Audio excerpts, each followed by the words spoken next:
Dieu à cause de son choix de Jacob sur Ésaü. Au verset 6, Dieu commence en quelque sorte une dissertation contre Israël en disant que l'honneur et la peur qui lui seraient dus en provenance d'Israël est réellement pollué et contemplable. Il a perdu tout plaisir en eux et il commencera à rejeter tout de leurs offrandes. Il déclare même dans le verset 11 que son nom va être grand parmi les nations et que leurs offrandes seront considérées comme pures par lui. Et dans le chapitre 2, un plaidoyer sort aux prêtres de faire un retour à Dieu. Il leur dit au verset 2 qu'il les a déjà maudits parce qu'ils n'ont pas porté ses paroles à cœur. Si vous continuez de lire le reste de ce chapitre, et c'est dans le chapitre 2, de sorte que vous pouvez voir qu'Israël allait finir par le jugement de Dieu allait finir avec le jugement de Dieu pour toute la méchanceté terrible et la désobéissance qu'ils retournent à Dieu, en dépit de tous ces rapports merveilleux pour eux. Et tout au long de l'Ancienne Alliance, vous pouvez voir Dieu traiter avec Israël avec bénédiction après bénédiction, seulement pour les voir rejeter sa gentillesse maintes et maintes fois. Et le verset 1 dit, c'est Malachie 3, la rétribution divine, et le verset 1 dit, « Voici, j'enverrai mon messager, il préparera le chemin devant moi, et soudain entrera dans son temple le Seigneur que vous cherchez, et le messager de l'alliance que vous désirez, voici, il vient, dit l'Éternel des armées. » Et au verset 2, « Qui pourra soutenir le jour de sa venue, qui restera debout quand il paraîtra, car il sera comme le feu du fondeur, comme la potasse des foulons. » Et le verset 3, « Il s'assiera, fondra et purifiera les fils de Lévi, et les épurera comme on épure l'or et l'argent, et ils présenteront à l'Éternel des offrandes avec justice. » Dans le verset 4, « Alors l'offrande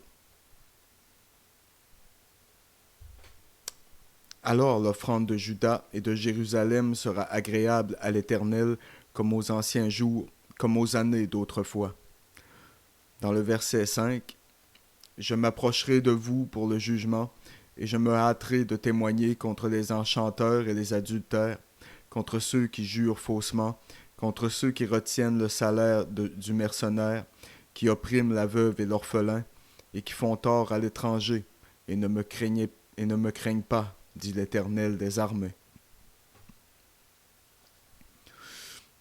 Nous voyons donc, chers lecteurs, que le jour du Seigneur est un jour de jugement. C'est un jour de jugement qui viendra à son temple. C'est un jour de jugement qui aura lieu comme un feu brûlant.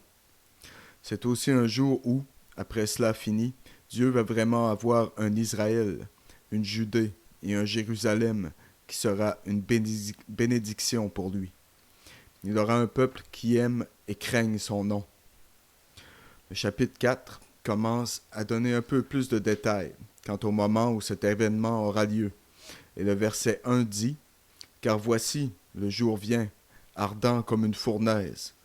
Tous les hautains et tous les méchants seront comme du chaume. Le jour qui vient les embrasera, dit l'Éternel des armées, et il ne leur laissera ni racines ni rameaux. » Malachie leur dit que ce jour de jugement qui vient brûlera comme un four. Quand il arrivera, il ne leur laissera ni racines ni rameaux. Il parle de l'anéantissement total et absolu. Non seulement les branches brûleront, mais les racines seront également brûlées, ce qui est la destruction complète. Il ne restera plus rien d'Israël, mais comme Dieu a toujours fourni un moyen d'évasion pour ceux qui obéissent à sa parole avant le jugement, le verset 2 dit ceci.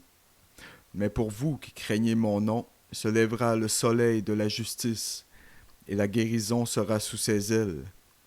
Vous sortirez et vous sauterez comme les veaux d'une étable. » Au verset 3, « Et vous foulerez les méchants, car ils seront comme de la cendre sous la plante de vos pieds, au jour que je prépare, dit l'Éternel des armées. » Au verset 4, « Souvenez-vous de la loi de Moïse, mon serviteur, auquel j'ai prescrit en Horeb, pour tout Israël, des préceptes et des ordonnances.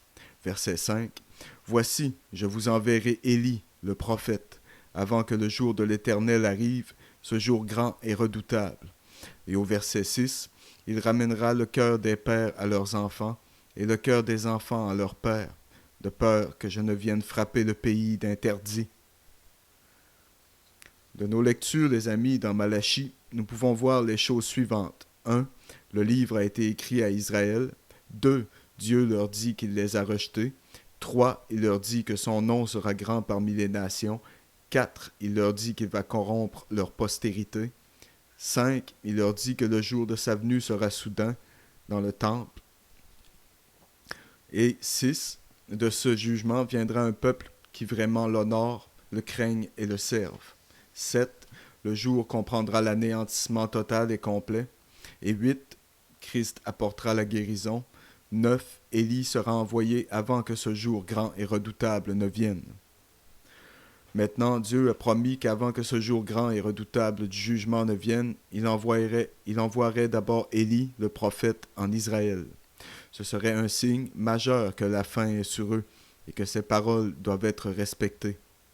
Maintenant, si nous revenons dans le Nouveau Testament pour voir si, comme la prophétie que nous avons déjà vue jusqu'ici, dans la première partie, nous pouvons trouver son accomplissement dans les pages de la Bible. Dans Matthieu 16, Christ et ses disciples sont au milieu d'une confrontation avec les Sadducéens, les chefs religieux en Israël. Ils avaient demandé au Christ de leur donner un signe du ciel.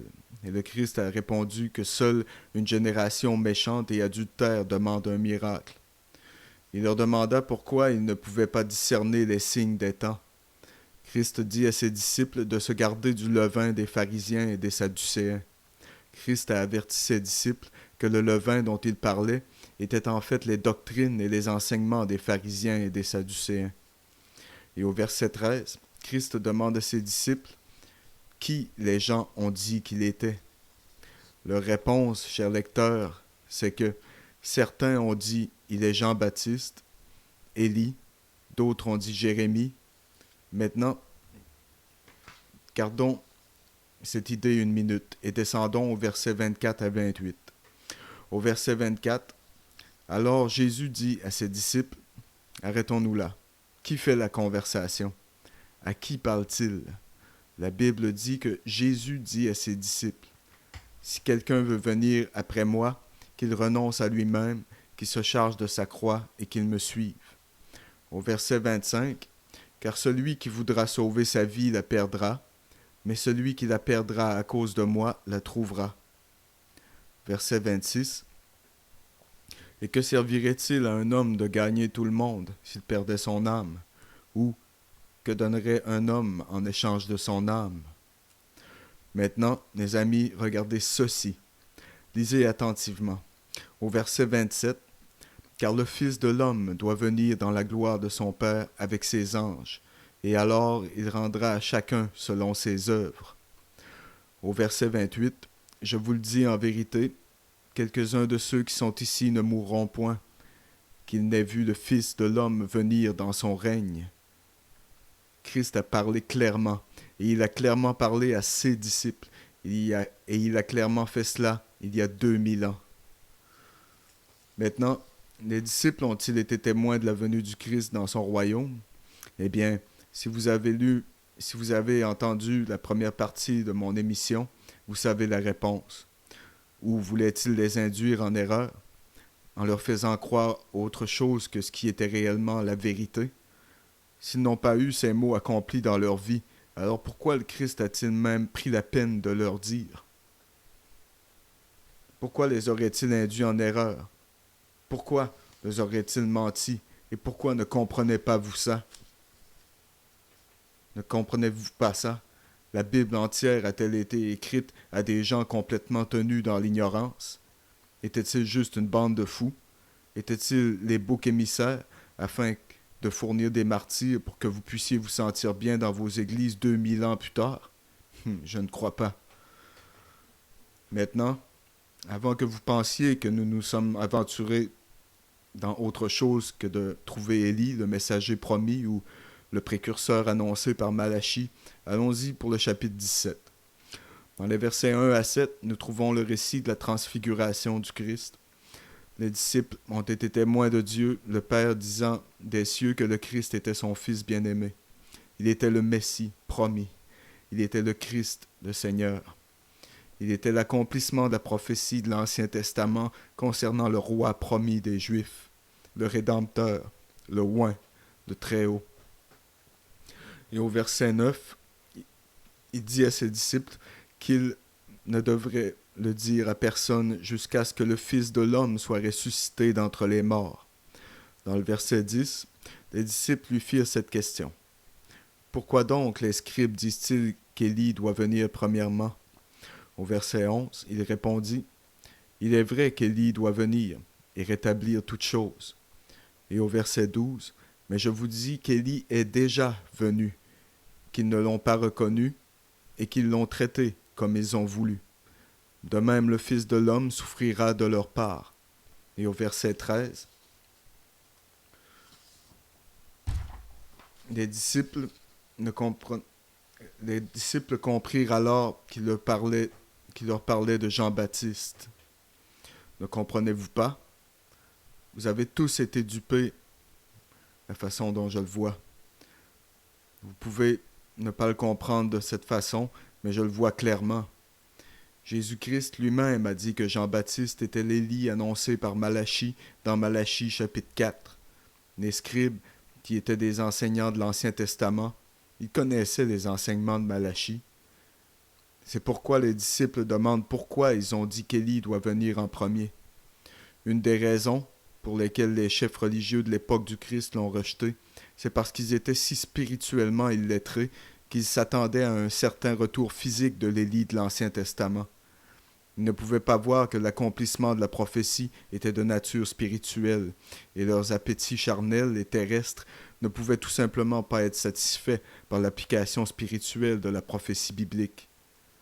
Mes amis, il me surprend absolument que les leaders religieux n'ont jamais changé leur point depuis ce jour jusqu'à présent. La religion cherche toujours à satisfaire le physique, à imposer une taxe sur les personnes déjà accablées par la taxe de l'État et à les manipuler en tant que corps politique, pendant tout ce temps rejetant la vérité du spirituel.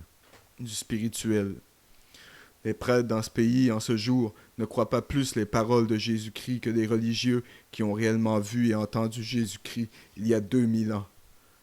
Ils sont debout dans leur chair en face de vous, dans vos églises, à tous les jours, et vous mentent. Quand tout ce que vous avez à faire est d'ouvrir votre livre et de lire ce que dit Jésus, et il précise tout pour vous. Si vous voulez savoir la vérité au sujet du christianisme, lisez les mots en rouge et rien d'autre. Tout le reste est juste des adjectifs et des adverbes. La viande de la question, le sujet est Jésus-Christ. Écoutez ce qu'il dit. Si le Christ était ici aujourd'hui, les chefs religieux de l'Église organisée, de toutes les églises organisées dans l'ensemble de la chrétienté organisée, le crucifieraient aujourd'hui exactement comme ils l'ont fait il y a 2000 ans. Je serais prêt à parier tout ce que j'ai. Je serais prêt à parier tout là-dessus. Examinez le message que Jean-Baptiste est venu prêcher du désert. Regardez-le. C'est dans Luc chapitre 3, verset 3. Et il alla dans tout le pays des environs du Jourdain, prêchant le baptême de repentance pour la rémission des péchés. Et au verset 4, selon ce qui est écrit dans le livre des paroles d'Ésaïe, le prophète, c'est la voix de celui qui crie dans le désert. Préparez le chemin du Seigneur, aplanissez ses sentiers. Et au verset 5, toute vallée sera comblée, toute montagne et toute colline seront abaissées. Et au verset 6, et toute chair verra le salut de Dieu. Verset 7, il disait donc à ceux qui venaient en foule pour être baptisés par lui, race de vipères, qui vous a appris à fuir la colère à venir. Verset 8, produisez donc des fruits dignes de la repentance, et ne vous mettez pas à dire en vous-même, nous avons Abraham pour père, car je vous déclare que de ces pierres, Dieu peut susciter des enfants à Abraham.